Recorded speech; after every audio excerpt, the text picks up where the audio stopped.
ఆయన పేరు బాంబులేట్ అయిపోయింది పాపం. ఇప్పుడు బాంబు వెళ్తుంది, అప్పుడు బాంబు వెళ్తుంది. Karthika Pournami bye, Deepavali bye, Sankranti bye, మళ్ళీ దసరా రానివట్టే, దీపావళి రానివట్టే. ఇప్పుడు వెళ్తుంది, అప్పుడు వెళ్తుంది. ఏంది పేలేది? ఏంది చేసింది? ఏంది నువ్వు పీకేది ఏంది? అందుకే చెప్పాను నేను లాస్ట్లో కూడా, ఏదో ఉచ్చులో ఇరుక్కున్నాడంటే బొత్స అని చెప్పాను. ఇప్పుడు కూడా మళ్ళీ అదే చెప్తా ఉన్నా. మీరు ఏమీ లేదు కాంగ్రెస్ వాళ్ళు, 100% చెప్తున్నా. మిమ్మల్ని మాత్రం 420 హామీల విషయంలో ఫుట్బాల్ ఆడే బాధ్యత మాదే. ప్రధాన ప్రతిపక్షంగా రేవంత్ రెడ్డి కావచ్చు, పొంగులేటి కావచ్చు, వాళ్ళ అయ్య కావచ్చు, వాళ్ళ తాత కావచ్చు, ఫుట్బాల్ ఆడే బాధ్యత మాది. ఇదే ఖమ్మం జిల్లాలో మళ్ళీ బ్రహ్మాండమైన మెజారిటీతో తిరిగి గులాబీ జెండా రెపరెపలు ఆడుతుంది. ఇప్పటికే ఖమ్మం జిల్లా ప్రజలకి మోసం కూడా అర్థమైంది. నేను ఎందుకు ఇలా బాధ అంతా ఏంటి, ఇలా ఆక్రోశం ఏంటి?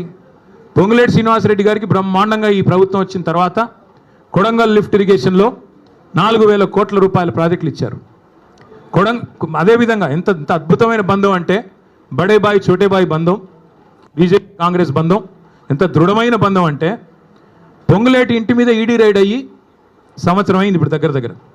ఇటు పొంగులేటి మాట్లాడాడు, అటు ఈడీ వాడు మాట్లాడాడు. ఇప్పటికి నేను 10 సార్లు అడిగాను, ఏం దొరికింది అయ్యా అంటే, మీరు మీడియా వాళ్ళు వేశారు. మీరు పొంగులేటి ఇంట్లోకి నోట్ల కట్టలు కౌంట్ చేయడానికి మెషిన్లు పోతున్నాయని రాశారు, స్క్రోలింగ్లు, బ్రేకింగ్లు. మరి ఏమైంది?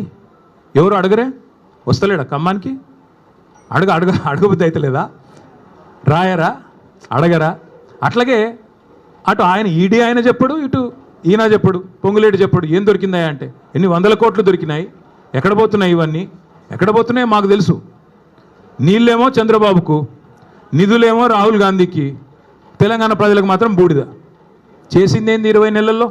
ఇవాళ ఈ సివిల్ సప్లైస్ కుంభకోణం కానీ, అట్లాగే కొడంగల్ లిఫ్ట్ ఇరిగేషన్లో మీరు కేకును కోసినట్టు ఎంత బ్రహ్మాండంగా ఒక కంపెనీని ఈస్ట్ ఇండియా కంపెనీ అన్నాడు రేవంత్ రెడ్డి ఇదివరకు. ఆ కంపెనీకే ఇవాళ కొడంగల్ లిఫ్ట్ ఇరిగేషన్ ఆయన సొంత కాన్స్టిట్యున్సీలో సగం, ఇంకో సగం పొంగులేటి శ్రీనివాసరెడ్డి గారికి. అట్లాగే మిస్ వరల్డ్ అని ఒక కాంటెస్ట్ పెట్టాడు ఈ అందగాడు. ఇంకా మా జగదీష్ రెడ్డి గారిని పట్టుకొని నిన్నగాక మొన్న 3 ఫీట్లు ఉన్నాడు అంటున్నాడు. ఈయన ఏదో పెద్ద అమితాబ్ బచ్చన్ అన్నట్టు. తిప్పి కొడితే నువ్వు 3 ఫీట్లు లేవు, నువ్వే పెద్ద లాగా ఆయన 3 ఫీట్లు, ఈయన డైలాగులు.